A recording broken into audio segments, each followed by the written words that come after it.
আসসালামু আলাইকুম প্রিয় দর্শক। আজকের পর্বে বানিয়ে দেখাচ্ছি চমৎকার স্বাদের বিফ মালাই কোপ্তা কারি। ঘরে থাকা উপকরণ দিয়ে খুব সহজে এটি বানিয়ে নেওয়া যায়, আর এই রেসিপি দেখার পর আপনারও এটা বানিয়ে খেতে ইচ্ছে করবে। এটা সাদা পোলাও অথবা গরম ভাতের সাথে খেতে অসম্ভব মজার। এর জন্য আমি এখানে হাফ কেজি গরুর মাংসের কিমা নিয়েছি। সাথে দিয়েছি ধনিয়ার পাতা কুচি, পেঁয়াজ কুচি এবং পেঁয়াজের বেরেস্তা। সেই সাথে অ্যাড করে দেব গুঁড়া মশলা। আমি প্রথমে দিয়ে দিচ্ছি মরিচের গুঁড়া, এটা আপনার 1.5 চা চামচ।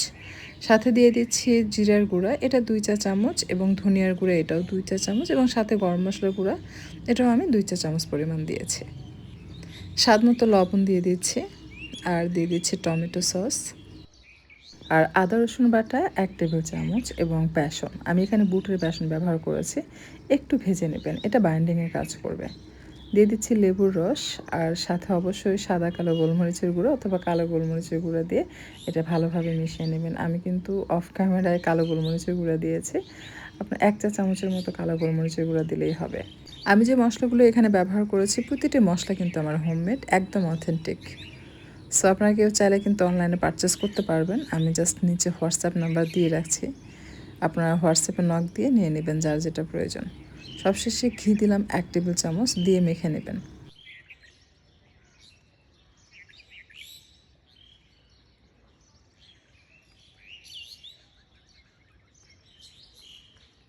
প্রথমে মাংসের কিমা নিয়ে তার উপরে সেদ্ধ ডিম দিয়ে উপরে আবার মাংস দিয়ে চেপে চেপে টাইট করে সেট করে নেবেন, যেন ভাজার সময় খুলে না যায়।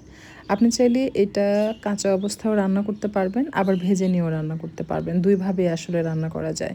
তো আমি এটা গোল করে তৈরি করছি, আপনি চাইলে ডিমের শেপেও তৈরি করে নিতে পারবেন।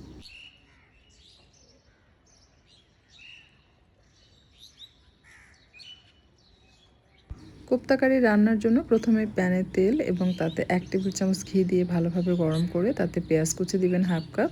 এরপর একটু জয়ত্রী ফুল, সামান্য কালো গোলমরিচ, দারুচিনি, সাদা এলাচ, আর সেই সাথে একটি তেজপাতা দিয়ে এটাকে ভেজে নিতে হবে।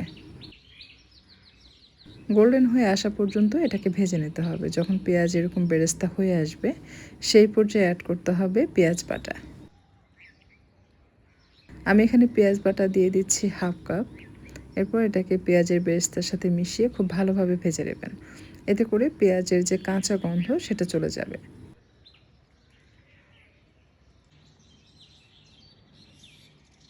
দিয়ে দিচ্ছি 1 টেবিল চামচ আদা রসুন বাটা, দিয়ে এটাকে মিশিয়ে নিচ্ছে। একটু সময় নিয়ে ভেজে নেবেন, এতে করে আদা রসুনের যে কাঁচা গন্ধ রয়েছে সেটা চলে যাবে। এই পর্যায়ে আমি 1 চা চামচ ভর্তি করে ধনিয়ার গুঁড়া দিয়ে দিচ্ছি। প্রতিটি মশলা আমি ধাপে ধাপে অ্যাড করবো আর মশলা কষিয়ে নেব। ঝালের জন্য দিয়ে দিচ্ছি মরিচের গুঁড়া, ফুল 1 চা চামচ। যে যেমন ঝাল খেতে পছন্দ করেন সেটা বুঝে কমিয়ে বা বাড়িয়ে অ্যাড করে নিতে পারবেন।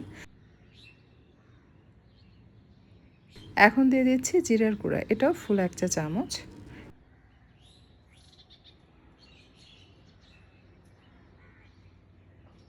মশলা কষানো হয়ে আসলে দিয়ে দিচ্ছি টক দই। আমি টক দই দিয়েছি হাফ কাপের একটু বেশি। আর সব শেষে দিয়ে দিচ্ছি রোস্টের মশলা। আপনি চাইলে এখানে গরম মশলা ইউজ করতে পারবেন, তবে রোস্টের মশলা দিলে এটার টেস্টটা বেশি ভালো আসে। রোস্টের মশলা দিয়ে বেশ কিছু সময় কষানোর পর দিয়ে দিচ্ছি বাদাম বাটা।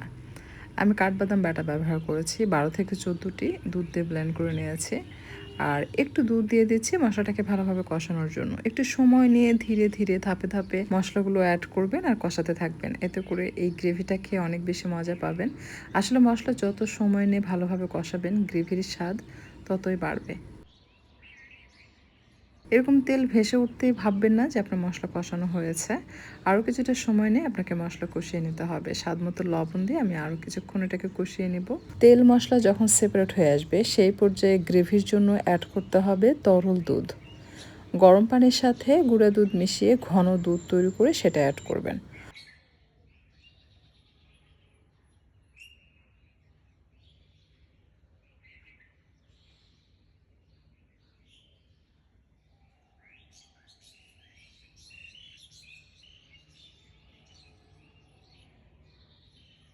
ভালোভাবে বলক আসার পর অ্যাড করে দিচ্ছি নারকেসি কোপ্তা। এটা আমি তেলে ভেজেছি।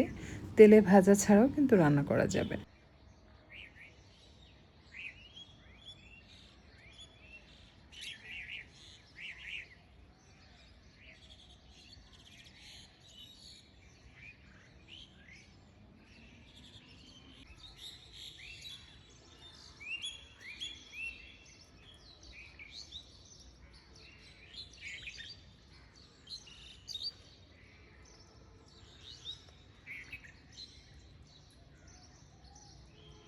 দুধে কোফতা অ্যাড করার পর ঢাকনা দিয়ে ঢেকে হালকা তাপে বসিয়ে রাখবেন। সময় নিয়ে ধীরে ধীরে এটাকে সেদ্ধ হতে দিবেন। চুলার তাপ বাড়িয়ে রাখবেন না, তাহলে কিন্তু এটা খুলে যাবে।